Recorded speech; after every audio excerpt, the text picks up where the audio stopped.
Hi my dears. കുറേ നാളായില്ലേ ഞാൻ ക്ലാസ്സൊക്കെ എടുത്തിട്ട്. ഓക്കെ. അപ്പം GT വന്നിട്ട് കഴിഞ്ഞ ക്ലാസ്സിൽ ഞാൻ 11th പാർട്ട് വരെ എടുത്തിട്ടുള്ളൂ. അപ്പോൾ ഇന്ന് എടുക്കാൻ പോകുന്നത് എന്തായാലും നമുക്ക് എളുപ്പമായിട്ടുള്ള കുറച്ച് ടോപ്പിക്സ് ആണ്. ജസ്റ്റ് ഞാൻ പറയാം. Index properties of soil. Okay. അപ്പം ഗേറ്റിനൊക്കെ പഠിക്കുമ്പോൾ ഇത് ഭയങ്കര ഇമ്പോർട്ടൻ്റ് ആയിട്ടുള്ള ഒരു സബ്ജക്റ്റ് ആണ്. ഓക്കെ. ഇതിൽ നിന്ന് മാക്സിമം ഒരുപാട് ക്വസ്റ്റ്യൻസ് ചോദിച്ചിട്ടുണ്ട്, ഒരുപാട് മാർക്സ് ചോദിച്ചിട്ടുണ്ട്. മാക്സിമം ഒരു 5 to 7, ഐ തിങ്ക് 7-8 മാർക്സ് എങ്കിലും ചോദിക്കാതിരിക്കത്തില്ല ഗേറ്റിൽ. നിങ്ങൾ നോക്കിക്കോ. ഓക്കെ. അപ്പം ഇൻഡെക്സ് പ്രോപ്പർട്ടീസ് ഓഫ് സോയിലിൽ വരുന്നതാണ് index properties. Engineering properties, shape of the particle, പിന്നെ വരുന്നതാണ് particle size distribution, Stokes law. Okay. അപ്പം index properties of soil just brief introduction ആണ്. ഇതിൻ്റെയൊക്കെ കുറച്ച് ഇലാബറേഷൻ ഞാൻ നെക്സ്റ്റ് ക്ലാസ്സിൽ എടുക്കാം. ഓക്കെ. അപ്പം എന്താന്ന് വെച്ച് കഴിഞ്ഞാൽ these are the properties useful for A classification and identification of soil. Okay. അപ്പം എങ്ങനെയാന്ന് വെച്ച് കഴിഞ്ഞാൽ ഇപ്പോൾ നമുക്ക് കുറേ വലിയ വലിയ സൈസുള്ള സോയിലും ചെറിയ പാർട്ടിക്കിൾ ആയിട്ടുള്ള സാൻഡ്, അല്ലെങ്കിൽ അതിൽ ചെറുതായിട്ടുള്ള പാർട്ടിക്കിൾ ക്ലേ, ഇതൊക്കെ കണ്ടാൽ നമുക്ക് മനസ്സിലാവണം. ഓക്കെ. എന്നാൽ അതെങ്ങനെയാണ് മനസ്സിലാവുന്നത്, അതിനാണ് നമ്മൾ ഇൻഡെക്സ് പ്രോപ്പർട്ടീസ് പഠിക്കുന്നത്. ഓക്കെ. പിന്നെ വരുന്നതാണ് ഇതിലൊരു റഫ് എസ്റ്റിമേഷൻ ഓഫ് എഞ്ചിനീയറിംഗ് പ്രോപ്പർട്ടീസും കൂടെ പറയുന്നുണ്ട്. ഓക്കെ. പിന്നെ എക്സാമ്പിൾ വന്നിട്ട് പാർട്ടിക്കിൾ സൈസ് ഡിസ്ട്രിബ്യൂഷൻ, ഞാൻ നിങ്ങളോട് പറഞ്ഞ പോലെ തന്നെ. പിന്നെ relative density of course grained soil, consistency limits of fine grained soils ഒക്കെ വരുന്നത്. ഓക്കെ. നെക്സ്റ്റ് വരുന്നതാണ് എഞ്ചിനീയറിംഗ് പ്രോപ്പർട്ടീസ്. ഓക്കെ. അപ്പോൾ മെയിനായിട്ട് എഞ്ചിനീയറിംഗ് ആപ്ലിക്കേഷൻസിലൊക്കെ നമ്മുടെ ഇപ്പോൾ കൺസ്ട്രക്ഷൻ, അതിനൊക്കെ വന്നിട്ട് മെയിനായിട്ട് ഈ ഒരു എഞ്ചിനീയറിംഗ് പ്രോപ്പർട്ടീസ് യൂസ്ഫുൾ ആയിരിക്കും. ഓക്കെ. അപ്പം പെർമിയബിലിറ്റി, കംപ്രസിബിലിറ്റി, ഷിയർ സ്ട്രെങ്ത് ഒക്കെ വരും. ഓക്കെ. പെർമിയബിലിറ്റി എന്ന് പറഞ്ഞു കഴിഞ്ഞാൽ ഇപ്പം നമ്മൾ പെട്ടെന്ന് സോയിലിൽ കൂടെ വെള്ളം, മഴ വരുന്ന സമയത്ത് തന്നെ ചിലപ്പം സാൻഡ് ഒക്കെ ആണെങ്കിൽ അതിൻ്റെ അകത്തോട്ട് വെള്ളം പാസ് ചെയ്ത് അങ്ങ് അടിയിലത്തെ തട്ടിലാമത്തെ റോക്കിലോട്ട് ഇത് എത്തുകയും ചെയ്യും. കംപ്രസിബിലിറ്റി പറഞ്ഞു കഴിഞ്ഞാൽ ആ ഒരു പ്രോപ്പർട്ടിക്ക് പറഞ്ഞാൽ സോയിലിൻ്റെ മീൻസ് വെള്ളത്തെ കടത്തി വിടുന്നതിന് പറയുന്നതാണ് പെർമിയബിലിറ്റി. കംപ്രസിബിലിറ്റി എന്ന് പറഞ്ഞു കഴിഞ്ഞാൽ നമ്മളിപ്പം ഏതെങ്കിലും ഒരു പാർട്ടിക്കിളിനെ നമ്മൾ പ്രസ് ചെയ്യും, മനസ്സിലായി? പ്രസ് ചെയ്യുമ്പോൾ അതിൽ അത് റെസിസ്റ്റ് ചെയ്യും. കംപ്രഷൻ ചെയ്ത് അത് റെസിസ്റ്റ് ചെയ്യും. ഇപ്പം നമ്മൾ ചെറിയൊരു സ്പോഞ്ച് നമ്മൾ ജസ്റ്റ് ഒന്ന് പ്രസ് ചെയ്ത് നോക്കിക്കഴിയുമ്പോൾ എന്തായിരിക്കും വരുന്നത്, അത് നമ്മൾ കൈ എടുത്തു കഴിയുമ്പോൾ തിരിച്ചു വരും. ഓക്കെ. തിരിച്ചു വരാതെ അത് സ്ട്രോങ് ആയിട്ട് അങ്ങനെ ഇരിക്കുകയാണെങ്കിൽ അതിന് ആ ഒരു കംപ്രസിബിലിറ്റിയുടെ എബിലിറ്റി ഉണ്ടെന്നാണ് പറയുന്നത്. നെക്സ്റ്റ് വരുന്നതാണ് ഷിയർ സ്ട്രെങ്ത്. ഷിയർ സ്ട്രെങ്ത് എന്ന് പറഞ്ഞു കഴിഞ്ഞാൽ ഇപ്പം നമ്മളിപ്പോൾ ഒരു തുണി എടുത്ത് ഇങ്ങനെ പിഴിയുക, അല്ലെങ്കിൽ വേണ്ട ഇവിടെ ഞാൻ മൊബൈൽ തന്നെ ജസ്റ്റ് ഒന്ന് കാണിക്കാം. ഓക്കെ. മൊബൈൽ എടുത്ത് നമുക്ക് പിഴിയാൻ പറ്റുമോ? ഇല്ല. കാരണം അതിന് ഷിയർ സ്ട്രെങ്ത് ഉണ്ട്. ഓക്കെ. അപ്പം ഇതെല്ലാം ബെയർ ചെയ്യാനായിട്ട് പറ്റണം. അതാണ് എഞ്ചിനീയറിംഗ് പ്രോപ്പർട്ടീസ് എന്ന് പറയുന്നത്. നെക്സ്റ്റ് വന്നാണ് shape of the particle. Shape of particles എന്ന് പറഞ്ഞു കഴിഞ്ഞാൽ കോഴ്സ് ഗ്രെയിൻഡ് സോയിലിന് തന്നെ എന്താ പറയുക, അതിൻ്റെ ഷേപ്പ് ഓഫ് പാർട്ടിക്കിൾസ് ഉണ്ട്. ഓക്കെ. മീൻസ് കോഴ്സ് ഗ്രൈൻഡ് സോയിലിന് നമ്മൾ പഠിച്ചിട്ടുണ്ട്. എന്താണ് കോഴ്സ് ഗ്രൈൻഡ് സോയിലിൽ വരുന്നതാണ് സാൻഡ്, ബോൾഡർ, കോബിള് ഒക്കെ വരുന്നില്ലേ? ഓക്കെ. അതിൻ്റെ ഷേപ്പ് ഒക്കെ നമ്മൾ അറിഞ്ഞിരിക്കണം. പക്ഷെ എന്തായാലും ഗേറ്റിന് എഞ്ചിനീയറിംഗ് പ്രോപ്പർട്ടീസിന് അധികം ക്വസ്റ്റ്യൻ വരുന്നതായിട്ട് കണ്ടിട്ടില്ല. പക്ഷെ ഇൻഡെക്സ് പ്രോപ്പർട്ടീസ് എന്നാണ് ഏറ്റവും കൂടുതൽ ക്വസ്റ്റ്യൻസ് വരാറുള്ളത്. പിന്നെ വരുന്നതാണ് പാർട്ടിക്കിൾ സൈസ് ഡിസ്ട്രിബ്യൂഷൻ. ഓക്കെ. പിന്നെ sieve analysis is used for coarse grained soil wet വരുന്നത്. ഓക്കെ. മീൻസ് കോഴ്സ് ഗ്രെയിൻഡ് സോയിലിനാണ് നമ്മൾ സീവ് അനാലിസിസ് ചെയ്യുക. സീവ് അനാലിസിസ് എങ്ങനെയാണ്, ഒരു 80 mm തൊട്ട് 4.75 mm വരയ്ക്കും ഉള്ള സീവുകൾ നമ്മൾ ഇടും. അരിപ്പ അല്ലേ, അരിപ്പ ഇടും. അപ്പം ഏറ്റവും മേളിലിരിക്കുന്നതാണ് വലിയ ഓട്ടയുള്ള അരിപ്പയും, ഏറ്റവും താഴെ ഇരിക്കുന്നതാണ് ഏറ്റവും ചെറിയ ഓട്ടയുള്ള അരിപ്പയും. ഓക്കെ. എന്നിട്ട് നമ്മൾ എന്ത് ചെയ്യും, അതൊരു എന്താ പറയുക, ഒരു മെഷീനിൽ വെക്കും. ഈ മെഷീൻ എന്ത് ചെയ്യും, ആ ഒരു എന്താ സീവിന് ഇങ്ങനെ ഇങ്ങനെ ആട്ടും. നമ്മൾ സാധാരണ അരി മിക്സിയിലിട്ട് അടിച്ചിട്ട് നമ്മളത് പൊടിച്ചിട്ട് അതിൻ്റെ ആ ഒരു എന്താ പറയുക, തരി മാത്രം വരാതെ അതിൻ്റെ ചെറിയ പാർട്ടിക്കിൾസ് ഒക്കെ നമ്മൾ ആ ഒരു സീവിൽ നിന്ന് പാസ് ചെയ്ത് പോകും. അതായിരിക്കും നമ്മൾ പുട്ടിനൊക്കെ യൂസ് ചെയ്യുന്നത്. അപ്പോൾ അതുപോലെ ആയിരിക്കും ഇത് നമ്മൾ ചെറിയ സൈസ് ആയിട്ടുള്ള സോയിൽസ് കിട്ടാൻ വേണ്ടിയിട്ടാണ് ചെയ്യുന്നത്. ഓക്കെ. അതാണ് പറയുന്നത്. പിന്നെ അതിലും ചെറിയ സൈസുള്ള സോയിൽസ് വന്നിട്ട് മെയിനായിട്ട് പാനിലായിരിക്കും, ഏറ്റവും അടിയിലത്തെ ആ ഒരു പാത്രം പോലത്തെ അതിലായിരിക്കും വന്നിട്ട് വരുന്നത്. അതാണ് നമുക്ക് കാണാനും പറ്റത്തില്ല, അത്രയ്ക്ക് മൈന്യൂട്ടായിട്ടുള്ള സൈസ് ഉള്ളതാണ്. അപ്പോൾ അത് വന്നിട്ട് നമ്മൾ മെയിനായിട്ട് യൂസ് ചെയ്യുന്നത് സ്റ്റോക്സ് ലോ വെച്ചിട്ടാണ്. ഓക്കെ. സ്റ്റോക്സ് ലോ എന്ന് പറയുമ്പം സൈസ് വന്നിട്ട് മെയിൻ ആയിട്ട് 2 mm 0.2 mm ടു 0.2 മൈക്രോൺ വരും. ഓക്കെ, ഒരു മിനിറ്റ് ഞാൻ ഒന്ന് കാണിച്ചു തരാവേ. ഈ ഭാഗം നിങ്ങൾക്ക് കാണുന്നില്ലല്ലോ അല്ലേ? അല്ലെങ്കിൽ ഞാൻ പറയാം, 0.2 mm ടു 0.2 മൈക്രോൺ വരയ്ക്കുമാണ് വരുന്നത്. നെക്സ്റ്റ് വരുന്നതാണ് സ്റ്റോക്സ് ലോയുടെ ഒരു ഫോർമുലയാണ്. ഇത് ഇമ്പോർട്ടൻ്റ് ആണ്, നമ്മൾ പഠിച്ചു വെക്കുക. കാൽക്കുലേറ്റർ നമുക്ക് വന്നിട്ട് അലോ ചെയ്യും എക്സാമിൽ. ഓക്കെ, അപ്പം കാൽക്കുലേറ്റർ എങ്ങനെയാണ് അലോ ചെയ്യുന്നതെന്ന് വെച്ച് കഴിഞ്ഞാൽ, എന്താ, നമ്മുടെ കയ്യിൽ ഡിജിറ്റൽ കാൽക്കുലേറ്റർ ഉണ്ട്. അതിൽ നമുക്ക് ഈ ഒരു സമ്മ് പെട്ടെന്ന് ചെയ്യുമ്പോൾ നമ്മൾ നമ്മുടെ ലാപ്പിൽ തന്നെ നമ്മളിത് പ്രാക്ടീസ് ചെയ്യുകയാണ് എന്നുണ്ടെങ്കിൽ, മൗസും ലാപ്പും ഉണ്ടെങ്കിൽ നമുക്ക് എളുപ്പമായിരിക്കും ഇത് എന്താ പറയുക ആൻസർ കിട്ടാനായിട്ട്. ഓക്കെ, അപ്പം മെയിനായിട്ട് ഇപ്പം ഗാമ എസും ഗാമ ഡബ്ല്യുവും ഒക്കെ നമുക്ക് തന്നിട്ടുണ്ടെങ്കിൽ ഓക്കെ, നമ്മളത് സബ്സ്റ്റിറ്റ്യൂട്ട് ചെയ്യുക.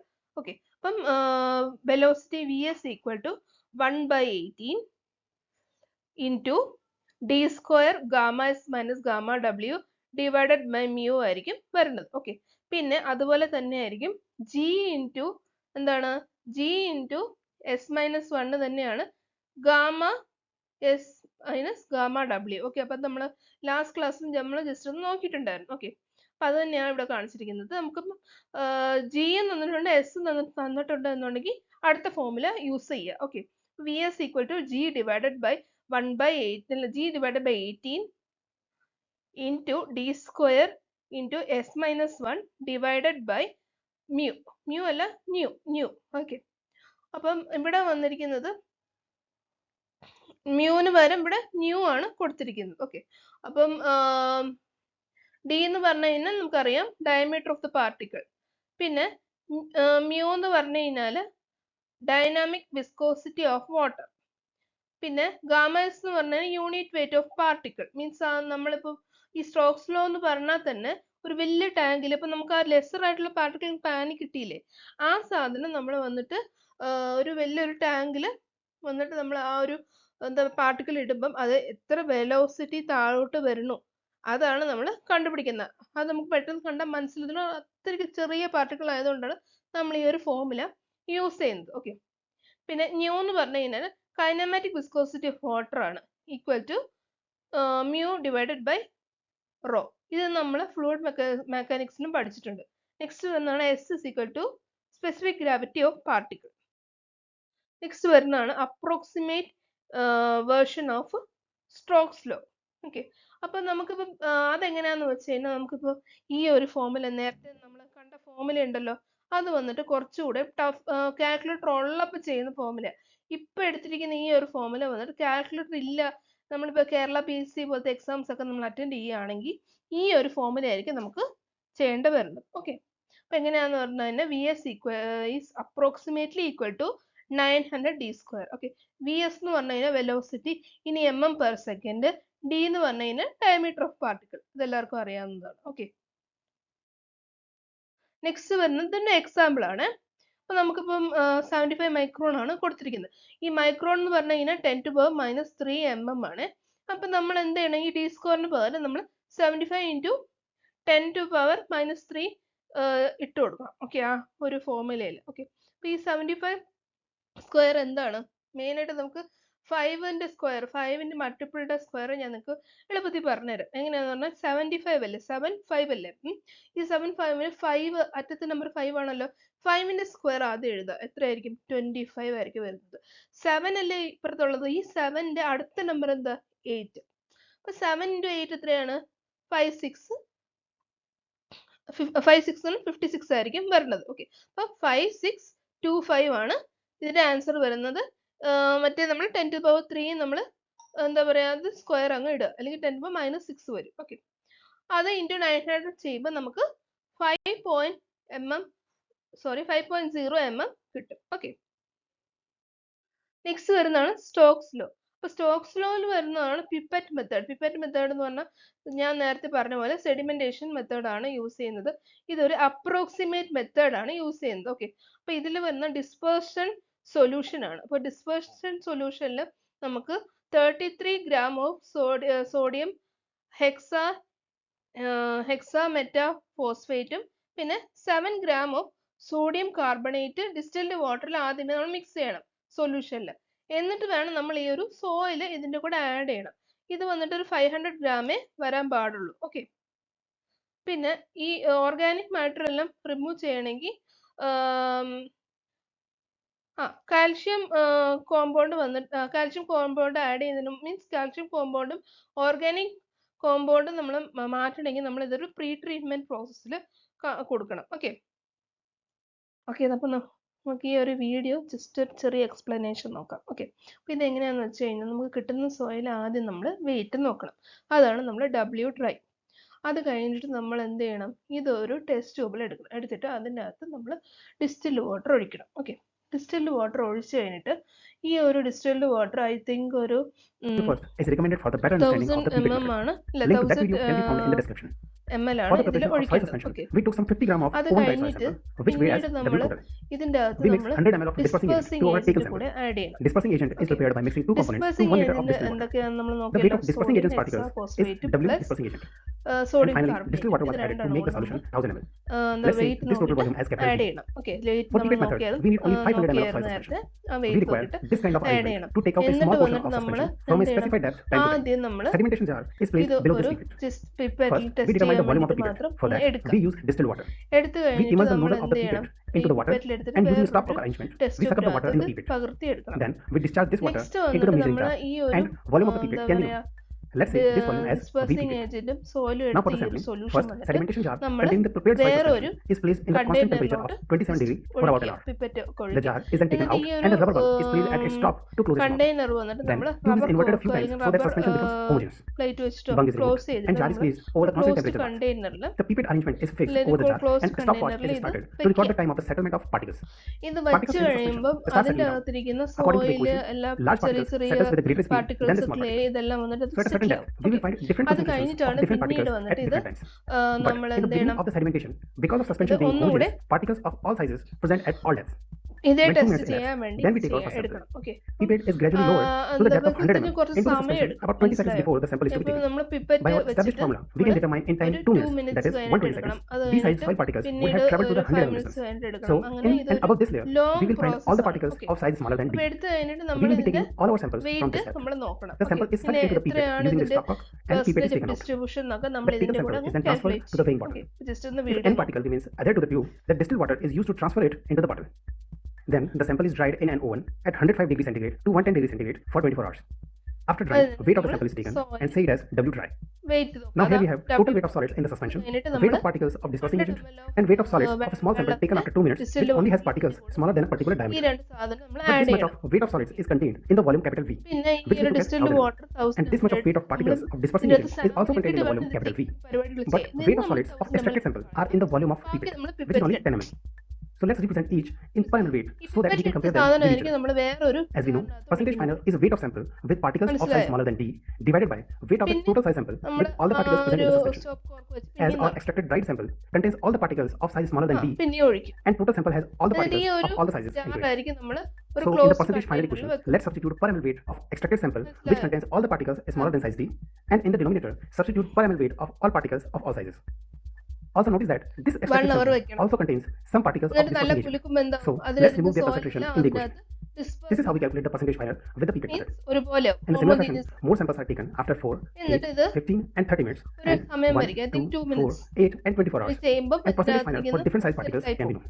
This method's merit is that it is very accurate, but demerits are apparatus is quite delicate and expensive. It also requires a very sensitive weighing balance for smaller extracted samples from the suspension. Also, the procedure is very long. But for quick particle size analysis of fine particles, hydrometer 100 ml വരെയ്ക്ക് lower ചെയ്യുമ്പോൾ നമ്മളിപ്പം HE/T എന്ന് പറഞ്ഞു കഴിഞ്ഞാൽ ടൈമാണ്, D എന്ന് പറഞ്ഞു കഴിഞ്ഞാൽ particle size ആണ്, HE എന്ന് പറഞ്ഞാൽ 100 ml എത്ര ml ഓഫ് നമ്മൾ വെള്ളം എന്താ പറയുക പിപ്പറ്റിനകത്ത് മുക്കുന്നു അതാണ് HE. ഓക്കെ.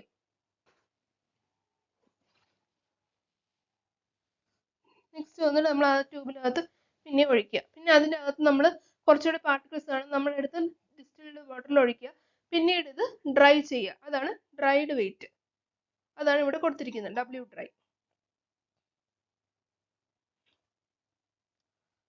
മനസ്സിലായോ? ഡിസ്പേഴ്സിംഗ് ഏജന്റ് ആഡ് ചെയ്യുമ്പോഴാണ് അതിന്റെ വെയിറ്റ് ഡിസ്പേഴ്സിംഗ് ഏജന്റ് പ്ലസ് വരുന്നത്. മനസ്സിലായോ?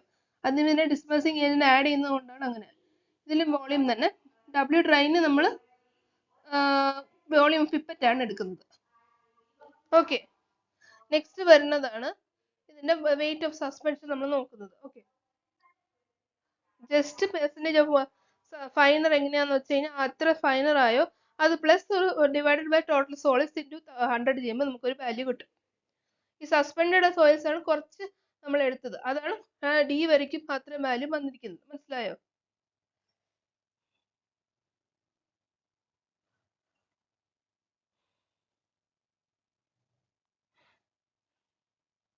മൈനസ് ഡിസ്പേഴ്സിങ് ആ ഒരു വാല്യൂ ഇടുക, ഡിവൈഡഡ് ബൈ ടോട്ടൽ വോളിയം, നമുക്ക് പെർസെന്റേജ് ഓഫ് ഫൈനർ കിട്ടും. ഫൈനർ.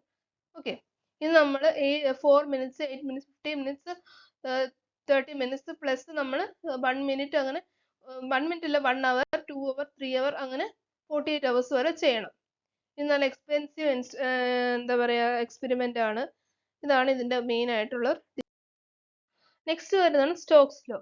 സ്റ്റോക്സ് ലോ എങ്ങനെയാന്ന് വെച്ച് കഴിഞ്ഞാൽ നമ്മളിപ്പോൾ നേരത്തെ നോക്കിയ എന്താ പറയാ പിപ്പറ്റ് മെത്തേഡിനെക്കാളും കുറച്ചുകൂടി എളുപ്പമുള്ള മെത്തേഡ്. അപ്പൊ അതെങ്ങനെയാന്ന് വെച്ചാൽ ആദ്യം നിന്ന് നമ്മൾ സോയിൽ അത് വെള്ളത്തിൽ മിക്സ് ചെയ്യുക. ഓക്കെ, സോയിൽ വെള്ളത്തിൽ മിക്സ് ചെയ്ത് കഴിഞ്ഞിട്ട് നമ്മൾ എന്ത് ചെയ്യണം, ആ ഒരു ഹൈഡ്രോമീറ്റർ ഇതിൽ ഇടണം. ഇടുമ്പോൾ അതിന്റെ എത്ര എമൗണ്ട് ഓഫ് മീൻസ് ആ ഒരു സോയിൽ ആദ്യം നമ്മൾ മിക്സ് ഒക്കെ ചെയ്യണം വെള്ളത്തിൽ, എന്നിട്ട് വേണം നമ്മൾ ആ ഒരു ഹൈഡ്രോമീറ്റർ അതിൽ ആഡ് ചെയ്യാൻ. അപ്പം ഹൈഡ്രോമീറ്ററിൽ ഒരു സബ്സ്റ്റൻസ് ഉണ്ട്.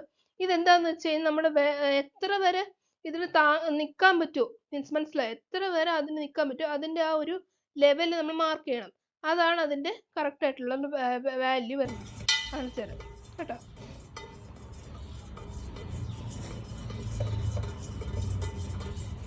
ആദ്യം മണ്ണും വെള്ളവുമായിട്ട് നന്നായിട്ട് മിക്സ് ചെയ്യുക.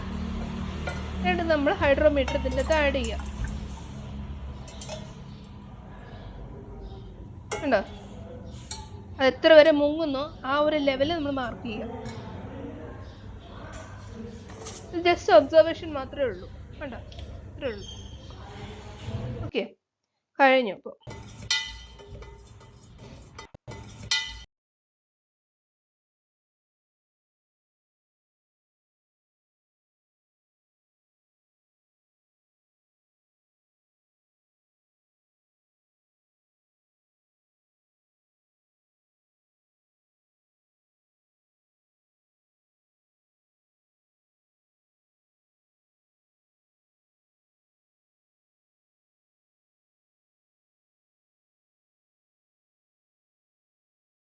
നെക്സ്റ്റ് ക്ലാസ്സിൽ വന്നിട്ട് നമുക്ക് hydrometer readings increase in downward direction towards hydrometer bulb നോക്കാം. പിന്നെ reading is taken from upper level മെനിസ്കസും നമുക്ക് നോക്കാം. Okay, thank U.